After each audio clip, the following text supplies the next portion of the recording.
Hey everybody! Welcome to Friday the 13th, the series. I'm your producer, Robert. And I'm your host, Laura. And after a complete, spoiler-filled recap of the episode, we are going to discuss the show you either just learned existed or always wondered how it existed. We promise the answers will be few and far between because we're just here to have some goofity fun exploring a show that, despite or possibly even because of its faults, isn't good and isn't so bad it's good, but is still somehow oddly charming. Let's dive in, shall we? Thank you for joining us for our podcast's 50th episode. This milestone comes with some exciting changes, so gather round and listen up. First, and most important, friend of the show Laura has been promoted from guest to host.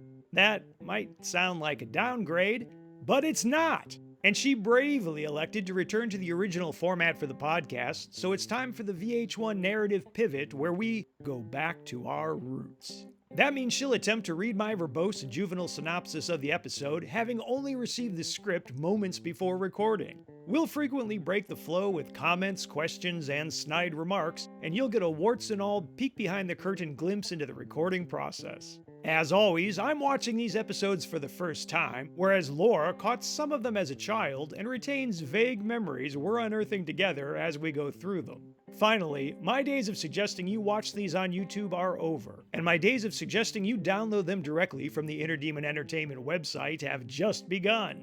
At the moment, only episodes 19 through 22 are available, but that should hold you for a while as I work on uploading the others. Of course, Paramount could always issue a cease and desist, assuming they don't bankrupt themselves trying to purchase Warner Brothers. So watch them while you can. Episode 19, The Quilt of Hathor.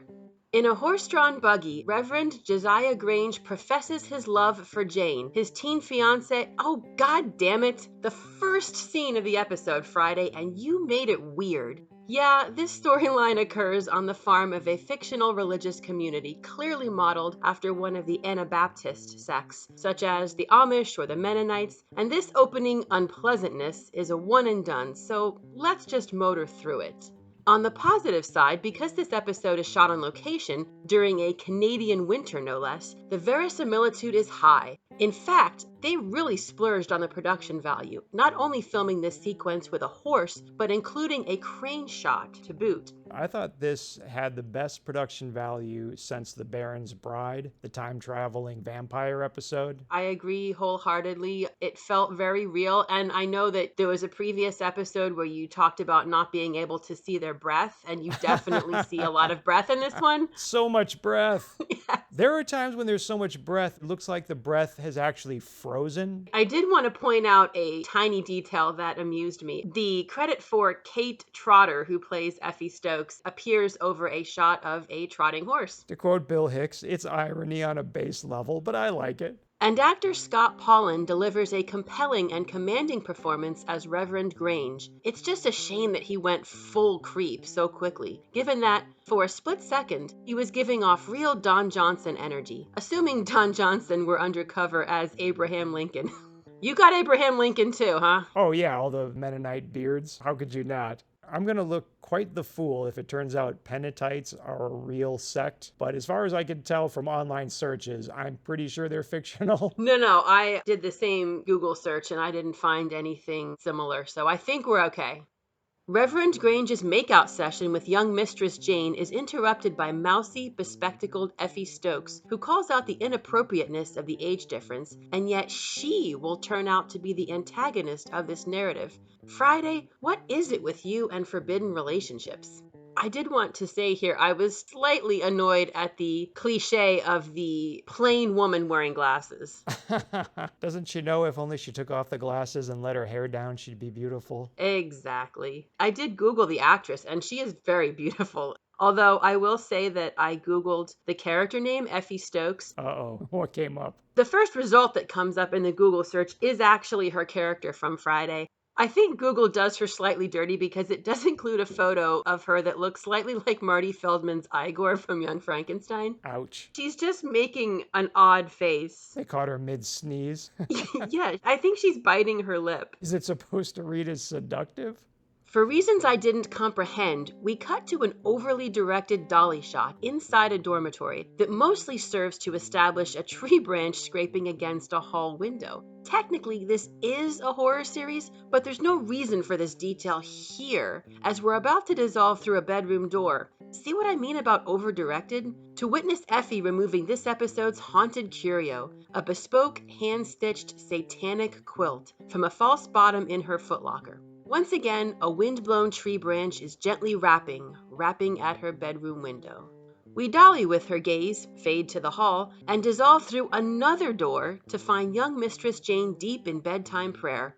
Okay, this is the third location in a row with a tree branch hammering out a drum solo on the window. I don't even think this room is on the same side of the building. Is the wind hanging 90-degree turns to keep these people up all night? Is it part of your devotional suffering that ye don't trim a few branches? Will using a ladder only elevate you to sin? What is going on? That's really funny. Thank you. As Effie lies down beneath the bedding of the damned, we dolly uncomfortably close to her face, into a shot that's awkwardly framed because the director wanted her eyeball dead center, so the editor could execute a series of jump cuts that gets tighter and tighter on her eye as we hear Reverend Grange's line from earlier, "It is no sin to kiss thy betrothed, thy betrothed, thy betrothed." As far as those lines go, in some cases I might use one, but don't be shocked if they're mostly replaced with episode audio. I will not be offended if my brilliant performance is swapped out. It was the third betrothed that moved me to tears. The rule of three. The tragedy rule of three. And now, the series' first dream sequence. The time and place appear to be Barry and Lyndon. Initially, the bottom half of the image is mirrored upside down. This effect gradually melts away as the camera cranes down to settle on neoclassical Effie. But honestly, it wasn't until the second dream sequence that I realized this was an intentional stylistic choice, and not some type of tracking error resulting from watching a fourth or fifth generation copy of this footage. Back when Jeremiah and I reviewed episode 13, The Baron's Bride, I saw the 1986 Ken Russell film Gothic so I could discuss it on the podcast. It was experimental, trippy, and chock-a-block with dream sequences and hallucinations, of which I'm getting major flashbacks right now. In marches Duke Reverend Grange, and, interesting foreshadowing, he and Effie dance in the chaste manner of the period. However, he soon casts her aside to circle dance with Jane, who, in the real world, is tossing and turning in bed like she's bunking with Pazuzu. It's not wrong that Reverend Grange and Jane are suddenly up on the mezzanine level of this Georgian Black Lodge of a room, but now I'm flashing back to the previous episode, with Dr. Werner teleporting from a sub-basement to the second level of a museum, just so he can tumble down a marble staircase. I do remember your commenting on the questionable architecture of the previous episode's location. That non-Euclidean museum they were operating out of. Yes. If I bothered to actually discuss the episode at all with Joe, the one thing I wanted his take on was, am I crazy or did that make no sense? I feel like that's a good tagline for the series in general. Zing. At Effie's urging, Reverend Grange hurls Jane off the balcony. She crashes through a table set for a lavish meal and somehow hits the hardwood floor with nary a table nor spilt plate in sight. Again, a dream, but really weird. Also, Jane's eyes appear to be closed on impact, only to spring open as her body settles. It feels unnatural, like it's violating an unspoken rule of visual storytelling, but it's creepy. I'll give you that, Friday. Back on Earth 1, Jane tumbles out of bed and, say it with me, if you die in the dream, you die in real life. Tragic, but instantly forgotten as we cut to an establishing shot of a thriving metropolis, indicating the series takes place in a much larger city than heretofore hinted at. In Curious Goods, Ryan the Lion is trying his hardest to get off on the wrong foot with their new religious client by singing along to a rockabilly song while dancing with a mannequin. And while not technically a sin, he's wearing a shirt covered in splotches of color, as if Hypercolor was halfway through printing one of those heat-sensitive shirts that existed for a week in 1991, then just gave up. Very nice. I had some trouble figuring out what Ryan was dancing with initially because it's actually a black mannequin, and so I couldn't figure out where the head was. You lost the head to shadow. Right. It wasn't a person shape. I genuinely thought he threw a cloth over the vacuum cleaner or something. To your point of view, he was dancing with the invisible woman. Their client, Sarah Good, is a Pentatite, and that's a great name for a fake Abrahamic religion. No notes. On the subject of names, The subject of Abrahamic religion. well, yeah, that name, Sarah Good, immediately jumped out at me because she was one of the original 3 women to be accused of witchcraft during the Salem witch trials. No kidding. Nice job, Friday writers. They threw in a little history reference there. Well, they know their stuff. They dropped that reference in episode 1 to diablerie and deucings. I just want to go on record as saying she was fantastic. I loved her character. I loved the performance. I was genuinely upset at her fate. And also why they chose a goddess from the Egyptian pantheon. I didn't think that people in Salem would necessarily be studying that or drawn to that. Yeah, you're right. That isn't addressed at all in this episode. So unless it comes up in the next half, I can't imagine why they chose the Quilt of Hathor. It is a cool name. I'll give you that. It almost sounds a bit Lovecraftian. You just need maybe a C before the TH in there. Right, very chthonic. She saw their flyer and realized she once purchased the Quilt of Hathor, which has a pentagram and 4-legged men on it. Why? Music is a sin, but you bought Beelzebub's bed linen? And 4-legged men? So, centaurs? Gonna be honest, not seeing the harm. Friday, were you thinking of satyrs? I mentioned Hathor. I did read that she was often depicted as a cow or a woman with horns with the sun in between. So I'm wondering if the idea of 4-legged men, maybe it's sort of men as beasts or men as cows. I don't know. Ah, yes, the most terrifying of animals.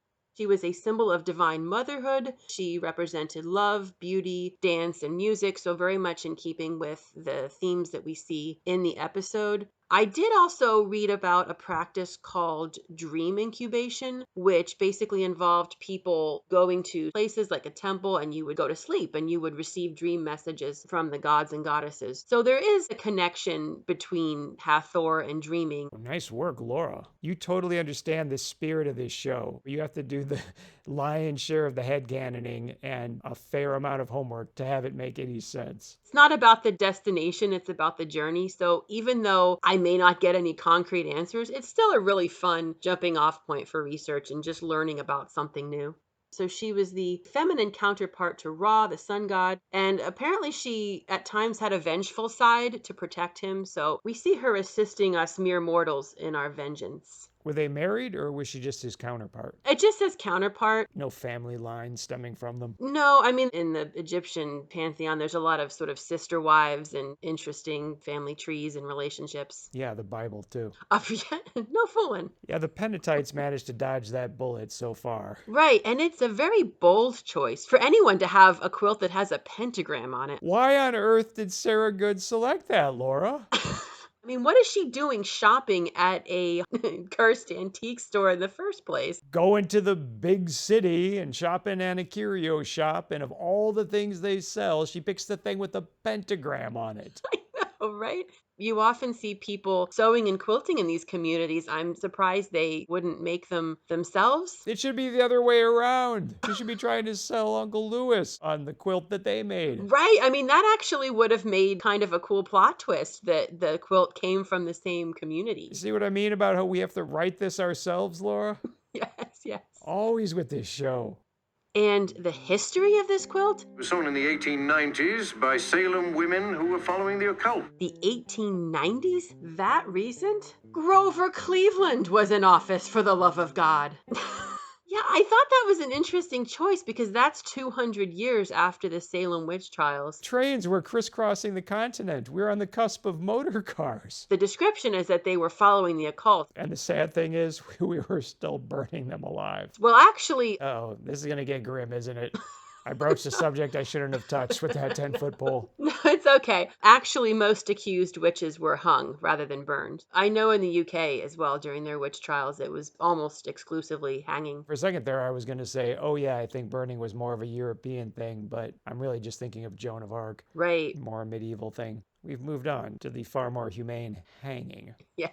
I don't know why burning at the stake became such a... Taboo. Right, yeah. Well, I can think of one reason. All the horror. Exactly. I mean, you can't have someone cursing and screaming at you if they're being hung. Precisely.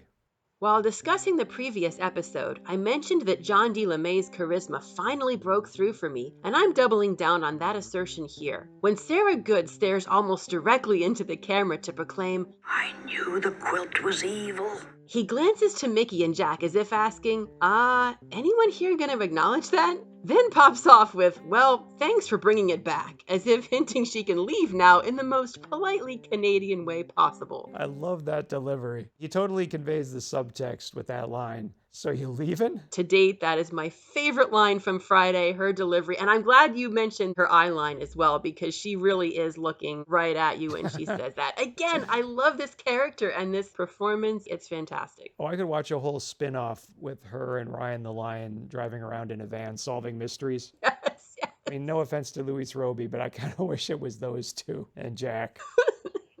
Yeah. I don't know if you mentioned it later on. Her accent was all over the place in this episode. Thank God. Blow it off my shoulders. Because I went there and I'm like, I'm the only one that hears this. I'm the crazy one. You made my night. At the very least, it's folie à deux. We're going to come to blows, though, over what type of accent it is or on which words it happens. Believe me, I am not going to fight you on anything because I cannot figure it out either. Like you say, it's just something off. It's a bit like trying to describe a scent or a taste. I just don't have the vocabulary to describe exactly what it is I'm hearing. It doesn't hurt he somehow looks even younger in this episode than he ever has before, and I think he's sporting yet another new hairstyle. Mickey definitely is, but that's no surprise, as I think she's had a new look for every single episode, and sometimes switches mid-episode. With Ryan, it's more like every 2 or 3. Honestly, these two switch more often than Grover Cleveland switched stances on the annexation of Hawaii. Odd for the time when a television character's look was typically locked in from episode 1. We've been recording this whole time and I have not brought up Doctor Who once. Oh, we made it 45 minutes, 29 seconds, folks. A new personal best. In the classic series, you very much had characters that looked exactly the same. Sometimes they even wore the same clothing episode after episode. Do they always wear a scarf? No. Oh, please tell me. That wasn't a scarf, right? That was some alien thing that does a million things, right? And it's twice as big as it looks to anyone else that looks at it. Or it's bigger on the inside, whatever that means. I love that you know all those phrases. The scarf was part of the iconic costume of the 4th Doctor, Tom Baker. It's actually a funny story behind that. The costume designer sent the yarn to a woman named Begonia Pope. Begonia, that's a name that a person can have. Okay. He sent her the design, but the one key piece of information that was missing was how long it was supposed to be. And so she literally used up every inch of yarn, and that's why that scarf was so long. But turned out to be serendipitous because obviously that scarf is iconic. The scarf is actually used at times to trip up his enemies and actually plays a role in the action sometimes. It was like Indiana Jones's whip. Exactly. That feels very Spinal Tap, using inches instead of feet to designate how big they wanted Stonehenge to be. Right. Whoops. When they made the character of the Doctor, they didn't give him a gun. They gave him a screwdriver. Oh yeah, you could jab that through a man's neck, I'll tell you. I'm really beating up on Ryan, so for the sake of fairness, I'll point out that I don't think it's an accident that Mickey is wearing the shortest skirt, possibly the only skirt, we've ever seen her in. Surprisingly, Sarah Good doesn't admonish her for it, but she does offer a warning that not only do Mickey and Ryan need to dress more plainly, Mickey is not to bring any mirrors. So this episode is slathering on a thick layer of foreshadowing. And now, Friday, you do my man Jack Marshak dirty by having him explain to Mickey, The Penatites don't like modern ways. oh, the people who think music is the work of the devil? Not a style of music, music. Thou think the lady dressed for a funeral, who just told thee mirrors are forbidden, might be a little conservative? Yeah, Jack, she knows. As if trying to redeem Reverend Grange, he's placed in the foreground of the shot depicting Mickey and Ryan's horse-drawn arrival at the community, mourning at Jane's grave.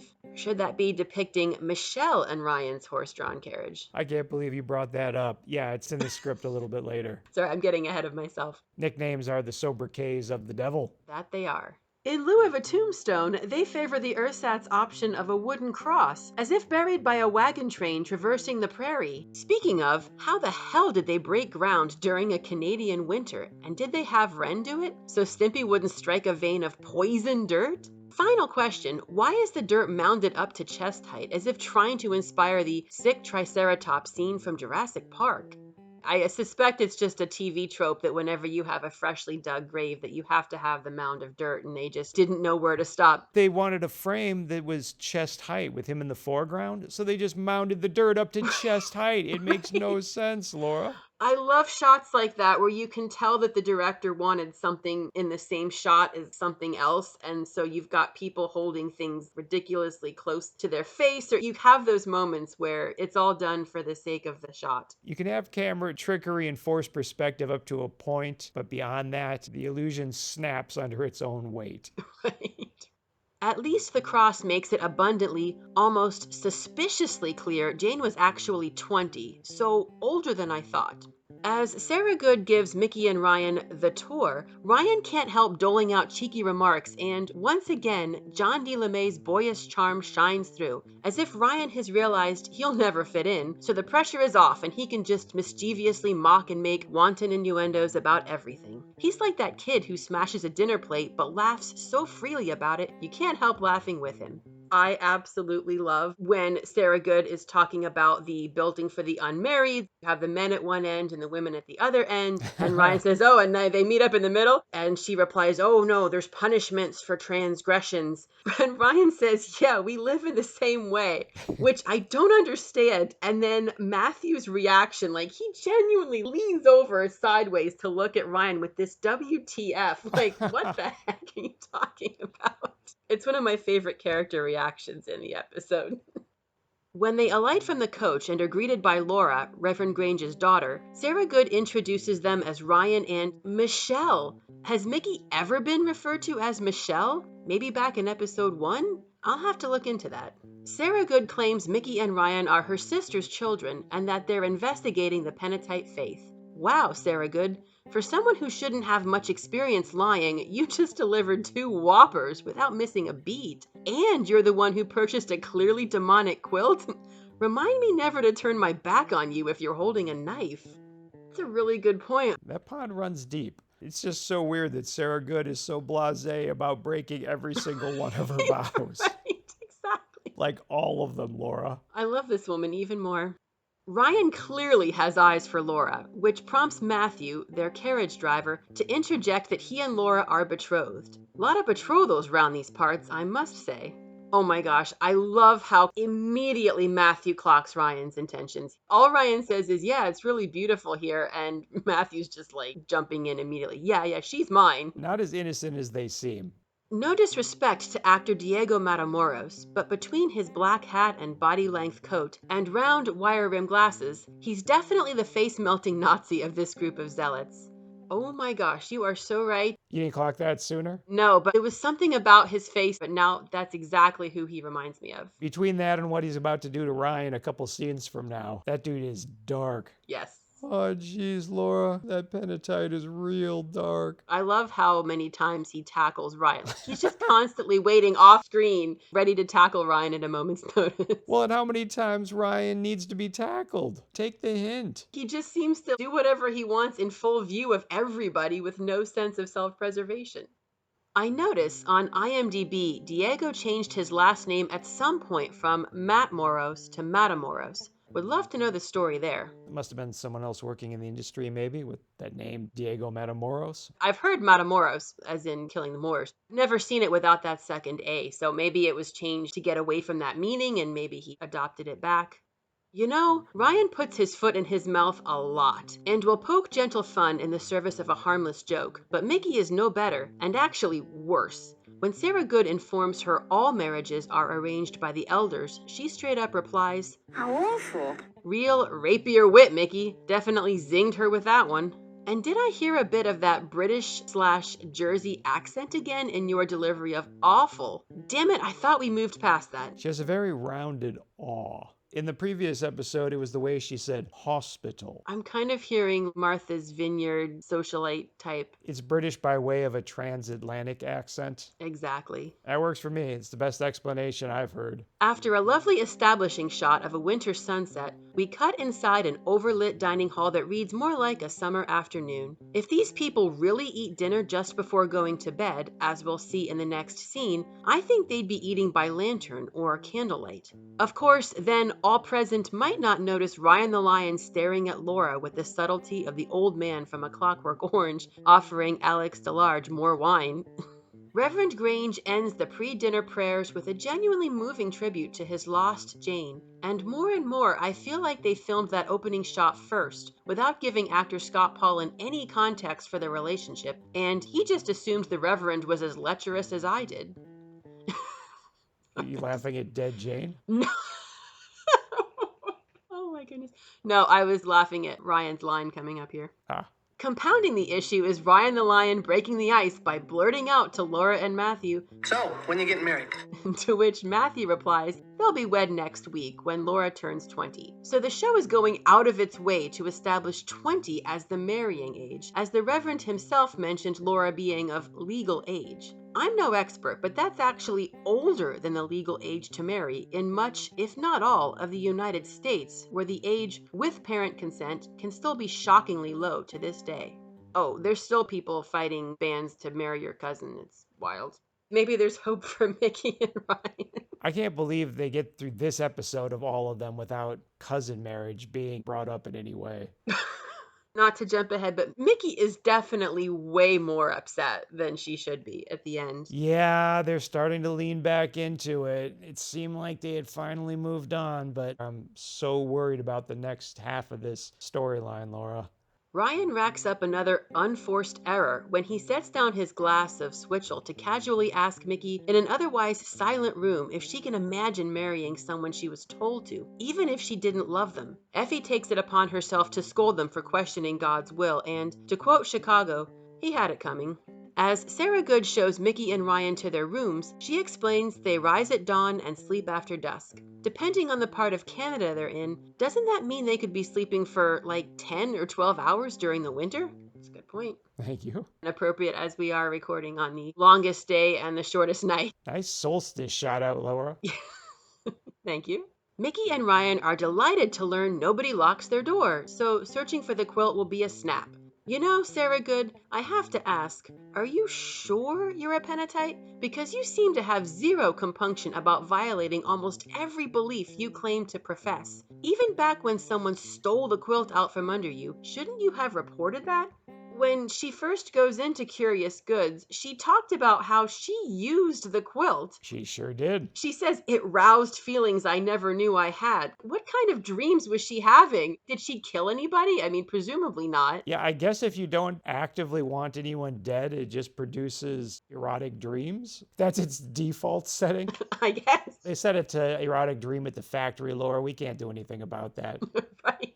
I know that you guys have discussed on the show whether or not the people who use the cursed objects are already coming to it as quote unquote bad people or with bad intentions, or if somehow the cursed objects corrupt them. Obviously not in this case, as the character has the moral strength to fight the cursed object. I know friend of the show, Jeremiah, would argue that she didn't technically use it, or at least not to its fullest capacity, because she didn't wish ill on anyone and then use it to kill them. She simply used it to keep warm and somehow ended up with erotic dreams as a result. I don't know if we've seen any other cursed objects where it doesn't work all the time, where you can just use it on a practical level. What if a cursed object was half-assed? That's the kind of question this show answers. I guess at the end of the day, though, the wood chipper did chip wood. You don't have to throw human bodies in there to use it.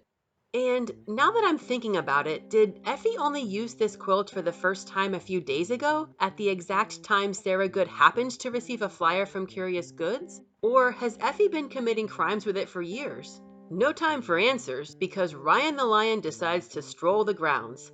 Ah, the 80s, when moonlight was strong enough to produce a shadow like the noonday sun. You know, compared to modern, muddy nighttime lighting, I say roll out a condor and blast them with some 20Ks. Nobody questioned it, and we could all tell what was happening. Great delivery. I'm guessing you don't know what a condor is or what 20Ks are, but you nailed it. I I'm gonna be honest, I have no... Condor is a crane that is usually loaded with lights for shooting at night in 20Ks, 20,000 watt bulbs. I see. I'm sorry, globes. They're not called bulbs. In the film industry, they're called globes. Lighting by Jules Bulb. I thought that's a fantastic name for a lighting director. You really laid out your child's career path when you named him that. Talk about nominative determinism. Doctor Who in the 80s. The set would be considered properly lit if you could hold up a broom handle if there were no shadows around it. Where shadows go to die. There was a little short film made for the 50th anniversary, and they bring back one of the doctors from the 80s. He's like, what happened to all the nice bright lighting that we used to have? He's like, I like to be able to see what I'm doing. Well, yeah, welcome to all modern filmmaking. Why is Laura up and about, singing a nursery rhyme to a horse, no less? Unclear, but Ryan joins in, and soon they are, la gasp, dancing. In fact, I think they're swing dancing, but at a snail's pace. So, this is the scene I remember the most. I was a horse crazy girl, and this was the first time that I ever heard that lullaby, All the Pretty Little Horses, and I was obsessed with it. I remember watching this scene over and over again just to learn the words and learn the melody, because it is a weird melody. It is kind of hard to sing and to hear, and there's so many different slight versions and variations of it. You're saying that's a real lullaby? Oh yeah, It doesn't shock me, but I've never heard it. it was used in an episode of The X-Files, and I actually played in college. Really? I have a minor in flute performance, so if this lab tech thing doesn't work out, I have a totally secure fallback position. As a flautist? You'll be seeing me busking on the streets. I'm sorry. Now I can't get over the image of you drawing blood on the streets. It's you and Dickensie in London. Prick a vein, governor. 2 pence a poke. 2 pence a pint. Since you broached the subject of the X-Files, did you recognize our man Scott Powlin, who plays Reverend Grange? I think he was in an episode from season 9, and I just went, yeah, I'm not going to recognize him. From the world's most generically titled episode, Scary Monsters. After David Duchovny left, it just kind of a bit weird. And not good weird. Speaking of unorthodox practices for shows, having one of your 2 main characters drop out for almost seasons at a go is a bit unorthodox. In a way, they were fortunate that the format of the show allowed for that to happen, because they could write in an abduction storyline. That's what happened when Gillian Anderson was pregnant early on in the show. When she had her second pregnancy, they didn't have to interrupt filming, but you can definitely tell the way that she was shot. They had to get a little bit creative with her filming. Yeah, that was a huge issue in the second season of Rome, because the actress that played Augustus's mother, who was portrayed as quite lecherous, became pregnant between seasons. And that's fine, but she's a historical figure, so it's a little weird to have her pregnant with a child she didn't have. Well, Brother Nazi isn't about to let a big band revival happen on his watch. Are you listening, Brian Setzer? So he tackles Ryan, calls him a fornicator, maybe the way you do it, then holds a straight razor to his throat. For those keeping track at home, that makes 2 threats with a straight razor in 2 back-to-back episodes. Maybe come up with some new shtick Friday. Commercial break! Absolutely flawless Hill Street impersonation. That is a loving homage to her legacy. Now we are above reproach. If you like the horror genre as much as we do, you can preview the horror comic book Requiem for a Psychopath right now for free at the Inner Demon Entertainment website. Imagine a world in which horror film slashers are real. Then imagine a troubled teen bringing one out of retirement to help him take revenge on his bullies. It was written by me and drawn by friend of the show, Stephen Yu. Again, that's Requiem for a Psychopath on the Inner Demon Entertainment website. And if you dig it, please either review and rate it 5 stars on Amazon, or don't rate and review it at all. Ratings of less than 5 stars send the algorithm into murder mode for some reason. Thanks. I hope you enjoy it. Unfortunately, the break gave me time to ruminate on why both Laura and Matthew are awake, and why Matthew would have a straight razor on him, and I'm coming back with Bupkis. Hey, only took me 6 attempts to spell Bupkis. Not bad. And yes, I did spell it B-U-B, as if I were Wolverine, clearly demonstrating I don't even know the word, much less its spelling. Laura comes to Ryan's aid by reminding Matthew their community has laws which frown on murder. Hey, so do we. For you see, Penatites, we are the same, you and I. Brava. Matthew counters that he loves her. Aww. Then adds that he Watch thee grow into womanhood. Damn it, Friday! I thought you were course correcting for that opening weirdness, but you are all over the map vis-a-vis creepers. Ultimately, she talks him out of it, of course, but honestly, I was kind of hoping for a true romance turn of events in which she finds Matthew's sociopathic and homicidal tendencies incredibly romantic. In fact, I would have given anything to see the look on Ryan's face if they just started making out right there on the pile of hay next to him. But nay, that doesn't come to pass. So now the episode transmogrifies into a quasi-courtroom drama.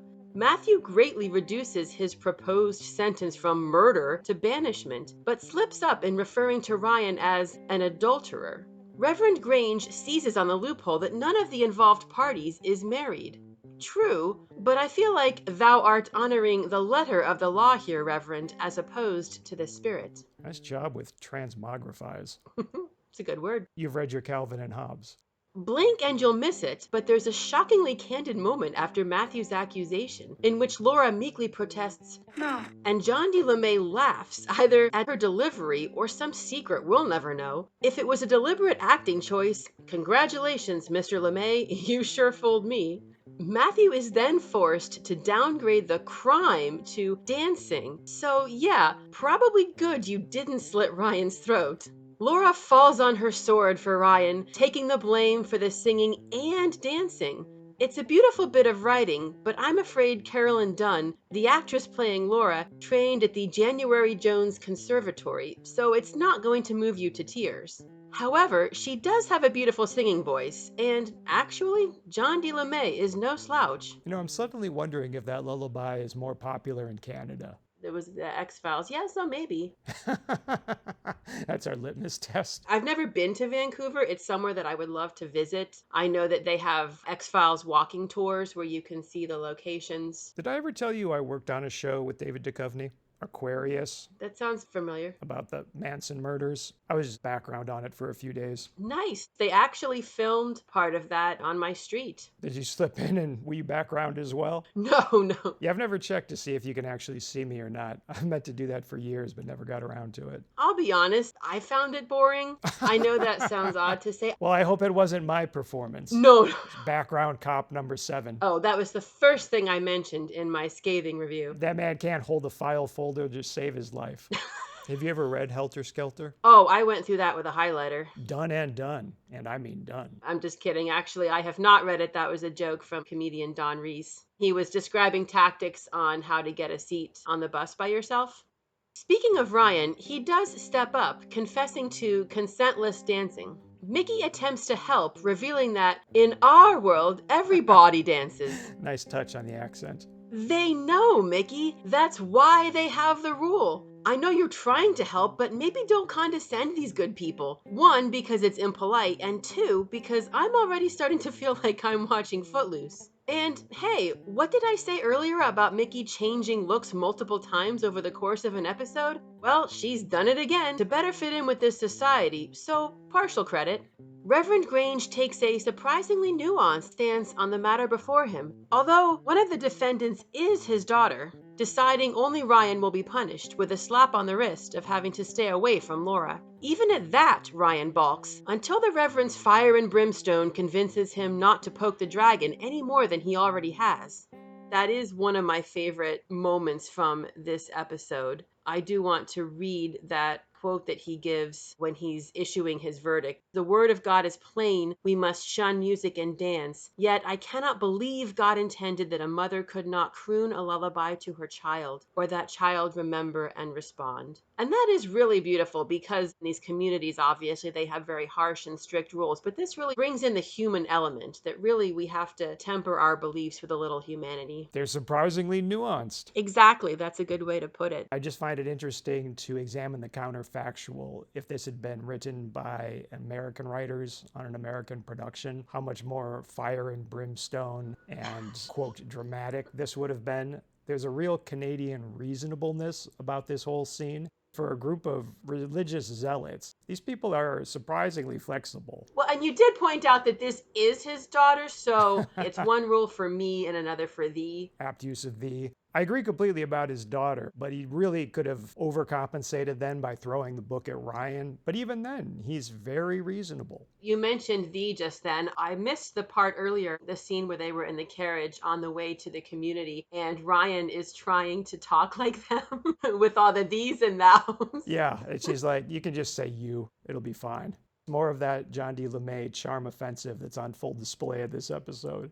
As they leave the church/courtroom/town hall, Ryan apologizes to Mickey, of all people, and an extra in the background actually mounts a horse and rides away. Say what you will about this episode being over-directed, or say what I will. The production value and attention to detail are fantastic. It might not seem like much, but on a production, involving a horse when you don't have to for a little background action is kind of insane. If that horse just took a few steps in the wrong direction and made this awkward background action, you'd ruin the take. And this show does not seem like it has a lot of time for second takes. Although Mickey and Ryan aren't privy to it, a meeting amongst the colony's leaders makes it clear that Reverend Grange might be cooking the books. I'm beginning to understand why Sarah Good is trying to bring this operation down from the inside. His misappropriation won't pay off in this episode, but let's all write it down on a post-it and stick it to our brains for next time. With that issue settled, the town elders then insist Reverend Grange take a wife, as he's been a widower for... You doing your best Mickey right there? I feel like Mickey's accent... It's starting to affect the way you speak. It's creeping into my brain. Ryan, this widower, just suddenly turning Cockney in my mind. Gosh. As he's been a widower for 6 months, and now I'm flashing back to episode 1, The Inheritance, specifically to Mr. Sims strolling into Curious Goods to purchase a doll he saw 6 months earlier. Did that awe just come in on your saw? I started to say Saul. Oh. To purchase a doll he saw. I think that was the sound I was fighting against. Friday, you're not saying it's been 6 months since Jane died, right? You're talking about a wife we never had the pleasure to meet, I presume? Laura is the Reverend's daughter, and we've established that she's turning 20. Jane Spring was also just 20. He literally is marrying a woman the same age as his daughter. Uh-huh. As you would say, damn it, Friday. It's horrible. Yeah, this show and uncomfortable relationships. Thank God Jane wasn't his cousin as well. Right. Only by marriage. Speaking of the letter of the law, doesn't the death of his fiancée reset the clock? I'm getting the impression, no. Is that why Reverend Grange seems surprised by facts he already knows? Were I in his shoes, I wouldn't believe this was happening either. I mean, give the man a chance to process his double tragedy. I think Scott Powlin is great, but this was one of those decisions where I feel like they didn't give him a ton of information about the scene beforehand, because he seems genuinely surprised by information he should already be completely aware of. The look on his face is, me? Get married? Has it really been 6 months? Of course you know that. You were about to marry Jane for probably the same reason. Right. Instead, Effie steers him towards someone more age-appropriate, and he's actually on board with the idea, so his rehabilitation continues. We cut from Effie to Effie, who, feeling her marriage to the good Reverend isn't a fait accompli. Let's just get one more take on feeling her marriage to the good Reverend is a fait accompli. Feeling her marriage to the good Reverend is a fait accompli. Oh, I'm sorry. I only stressed it because I think on the first pass you said isn't. Oh, okay. Uh-oh. Laura? Oh, hoy hoy. I'm so sorry. I went to fix my hair behind my ear and I accidentally hung up. I feel like the only time I can ever actually tap the headphones is accidentally. When I'm actually trying to do it, it never works. They never say where I'm tapping or how hard, or like there's not actually a button there. It's just kind of solid plastic. And I'm like, what? Scroll counterclockwise. What does that even mean? Right. Tap horizontally. Huh? Feeling her marriage to the good Reverend is a fait accompli, I'm not going to divulge how many attempts I needed to spell that, is practicing her acceptance speech in Le Double Gasp, a mirror. Paying off those setups, Friday. Love to see it. And I'm glad we're using the time this double episode allows to really explore this character. Here, we learn her interest in the Reverend might not be entirely amorous, but more about climbing the social ladder, social step stool in this case, so she can take revenge on all those who shunned her. Now that I think about it, why do you need political power to do that? You have a tactical quilt you can deploy to pick off your enemies one by one. Oh, is it more about domination than killing? I get that. As you were. Why Mickey and Ryan aren't expected to do any chores is something I can't explain, but they use the opportunity to search rooms. In the reverse of this show's favorite trope, having characters hide in a space that doesn't allow for hiding, Effie is conveniently in the corner of her room, directly behind the door, so Mickey fails to see her when she enters without bothering to close the door. Remember when I said earlier, think of the most ridiculous part of the episode, Laura? For me, at least, it was absolutely this. Right. And kudos to actress Kate Trotter, who plays Effie, for trying to come up with a reason to be there. She worked up the idea that she'd be peering out the window. She's kind of pulling the curtain back just a hair, but it still makes no sense because why would you be standing beside the window to peer out? But she did her best. Mickey makes a beeline for Effie's footlocker and soon discovers the forbidden mirror. Why on earth this scene was blocked this way, instead of simply having Effie return unexpectedly, is a question I can't even guess at. Surprised, Mickey drops the mirror, shattering it. Is Mickey surprised by Effie's presence, or her recitation of the line, Vanity, vanity, all is vanity. I would guess the latter, as, to paraphrase Jules, ha ha ha, it's your mirror, mother. Mickey feebly pretends she thought she was in Sarah Good's room, but Effie grabs her by the throat, damn girl, and swears to send Mickey to hell if she tells anyone about the mirror. And once again, rationale less coincidence prevented this episode from ending right here, despite the perfectly good explanation that the quilt is well hidden under a false bottom. It's dinner time again, and Reverend Grange announces his next betrothed, Rebecca Lamb.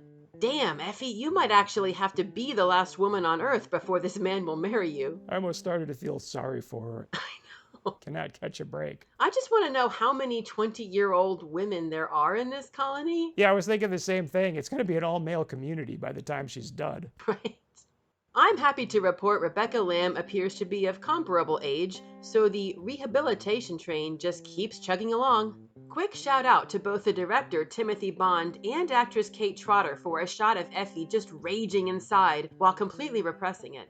Then, to chuck that goodwill under a buggy, cut to Laura feeding that same horse an apple and Ryan the Lion once again barging in on her.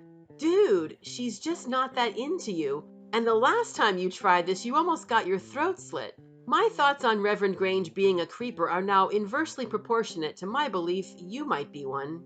Okay, flag on that play. It's tough to gauge Laura's interest, given the aforementioned dearth of emotion, but when Ryan confesses his feelings, she claims she's equally interested in him. Is she really? Or is she just placating the weirdo who's cornered her in a barn at night? I don't know, but I'll be the bigger man and say, lo siento. Yeah, I apologize in other languages. It technically counts, but leaves the other person feeling really unsatisfied. But, uh-oh, Matthew is once again on his way, but this time he's good enough to herald his arrival. Well, now I understand how they had time for all those elaborate crane shots involving horses. They shot the same barn scene twice with minor variation. Ryan quickly dives under the hay, which Laura piles on top of him. You know, maybe I'm misreading the situation. Maybe later we'll learn this is all some psychosexual game the three of them are participating in. Commercial break! Would you look at that? One episode into Laura's ascension to host, and the show was suddenly tight, focused, and largely on topic. Oh sure, when I was wandering the desert, stumbling blindly from guest to guest, improvising wildly to avoid perishing, this is what you claim you wanted. But now that you have it, be honest, you missed the thrill of my unique brand of unpredictable bespoke chaos. You do. Well, fear not. We'll still mix it up with Curio of the Week, Crystal Ball, and any other crazy-ass segment I can dream up. Plus, the next chunk of this story takes the typical Friday hard left and ends up gate-crashing Arkham Asylum. What was all that we were saying about how reasonable these Penatites are? Yeah, well, turns out they settle romantic beefs the same way as Kirk and Spock. So join us next episode to see if Ryan the Lion burns alive. Thanks for listening, everyone. We know you have a lot of options when choosing a Friday the 13th the Series podcast, and we sincerely thank you for choosing ours. Special thanks to Joshua Romeo for original music and to Stephen Yu for original art. And be sure to check out the Joe on Joe podcast, the only podcast where Joe Slepsky discusses G.I. Joe. If you want to support our show, you can leave a review and rate us 5 stars on Apple Podcasts. If you want an occasional update on our projects, you can sign up for our newsletter at the Inner Demon Entertainment website. And if you want to complain about social media with us on social media, you can find links on our website. And always remember what Carl said to Frylock. It don't matter. None of this matters. Good night, everybody.